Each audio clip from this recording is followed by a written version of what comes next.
Ivy and Bean and the Ghost That Had to Go. Written by Annie Barrows and illustrated by Sophie Blackall. The Potion Solution. "This is going to be great," said Bean happily. She just loved potions.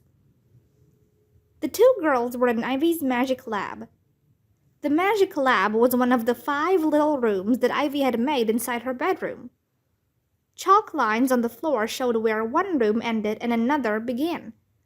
There was an art studio, a living room, a doll room, a sleeping area, and the lab. Bean's favorite was the art studio, with its little white table and the stack of bins filled with markers, glitter glue, pipe cleaners, beads, colored paper, feathers, and paint. The magic lab was Ivy's favorite. In it was a bookshelf that held a shiny black rock, 4 fossils, a real snakeskin, lots of bottles in all shapes and sizes, and jars of herbs and ingredients. Ivy loved to say ingredients. There was another table, which Ivy had covered in tinfoil. On top was a plastic tub of water. Ivy had wanted a sink, but her mother had said no way, so Ivy filled the plastic tub in the bathroom and carried it back to her lab. It spilled a lot. Ivy took her magic book from its special hiding place and began flipping through the pages. "There's got to be a potion in here somewhere," she said, frowning. Then she giggled. "Here's one for making someone fall in love with you." Bean made a throwing up sound. "Here's one for getting your money back after it's stolen." "That's not it," said Bean, sticking her hand in the water tub. Some water spilled onto the floor. "I know," said Ivy, still flipping pages. "But I don't see. Here's another one for making someone fall in love with you. That's dumb. How come there's nothing for returning a ghost its grave?" "There should be," said Bean. "Most people don't want ghosts hanging around the house." Ivy looked up from her book. "I wouldn't mind." "What if it creaked open your closet door in the middle of the night?" asked Bean. "And you could hear it breathing." Ivy thought. "I'd talk to it. My grandma's cousin lived in a house with a ghost that whistled. My grandma said that when she was a girl, she always heard the ghost whistling upstairs when she went to play at her cousin's." "I'd freak. Was she scared?" asked Bean. "Grandma says the only thing she's scared of is chickens, but I think she's joking." "I wish I'd been there," said Ivy. "I would have asked why it was haunting the house." Bean stared at her hand in the water tub. It looked ghostly. "I bet ghosts are scared of themselves. It must be weird to look down and see through yourself." Ivy looked at her. Maybe Grandma's ghost whistled because it was trying to cheer itself up." She went back to looking at her book, and the magic lab was quiet for a minute or two. "Hey," she said suddenly, "here's something that could work. It's a potion that you pour in front of your house to keep evil spirits away." Bean was feeling sorry for the ghost now. "But it's not an evil spirit," she argued. "It just wants the school to get off its grave. The ghost was there first. First come, first served." "Yeah, you're right," Ivy agreed. "But the ghost has got to go. Ms. Arubitate said. And besides, we'll be doing a good deed for the ghost in a way. Don't you think it would rather be in its grave?" Bean thought. "I guess so. That bathroom is nasty." "Right. So, here's what we'll do." Ivy leaned over the tinfoil. "We'll make a ceremony. We'll tell it that we know it's not evil. We'll tell it that we just want it to rest peacefully. We'll tell it that we come as friends," Bean said, bouncing in her chair. "We could chant," said Ivy. "We come as friends," she chanted. "We come in peace," chanted Bean. A dance might be good too, she added. Once it goes back to its grave, we'll pour the potion around the edges of the bathroom so it can't come back, Ivy said. Sounds good, said Bean. She thought for a minute. Hey, I have an idea. You know the Egyptians?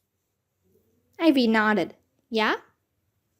They used to put presents in the grave with the dead person, stuff to play with, and money. We should do that. Presents would make the ceremony even better. Presents, Ivy repeated. That's a great idea. It'll be like an ancient burial. Suddenly she stood up. But first, we need to make the potion. Sneaky Bean. Bean!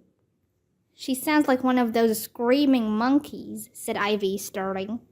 She looks like one too, said Bean. Do we need more rosemary? Sure, Ivy said. Put some more in. Bean, you've got to come home now, Mom says. She's too lazy to walk across the street, said Bean. My mom tells her to go get me, and she just stands on the porch and screams. She's lazy, Ivy agreed. She looked at the jars on her shelf.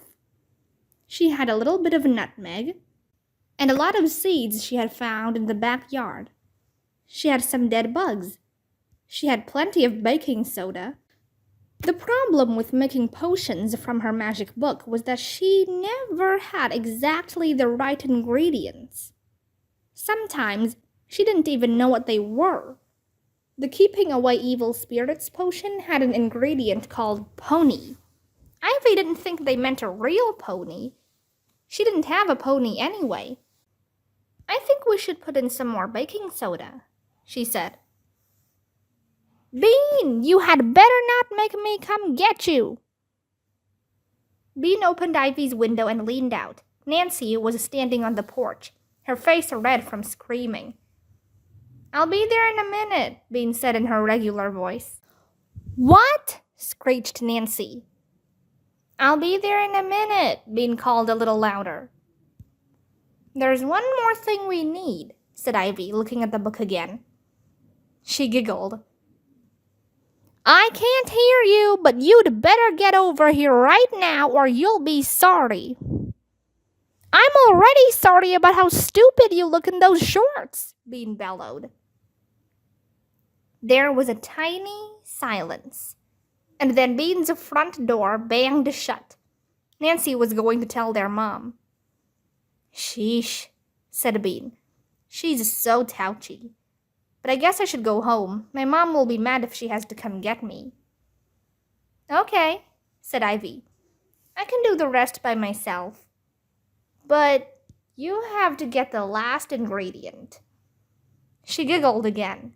It's the most important one. What is it? Said Bean, looking around for her shoes.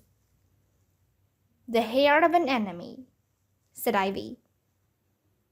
A big grin spread over Bean's face. How much? Not much, Ivy said. Just a handful. They looked at each other and began to laugh. When Bean woke up, it was dark. She sat up and peered out the window. Wow, she thought. I did it. Outside, a street light shone down on a car and the empty sidewalk. Everyone was asleep. Even though she hadn't really expected to wake up in the middle of the night, Bean had placed a pair of scissors on the table beside her bed. She took hold of them, pointy end down, and began the tiptoe walk down the hall to Nancy's room. It was funny to be awake when her parents weren't. There were shadows wavering on the walls. Bean began to feel a little scared. It wasn't that she was scared she'd get caught. It was more scary not to be caught. How could her parents not know that she was up? Nancy liked her door closed at night. Bean had always thought that was weird.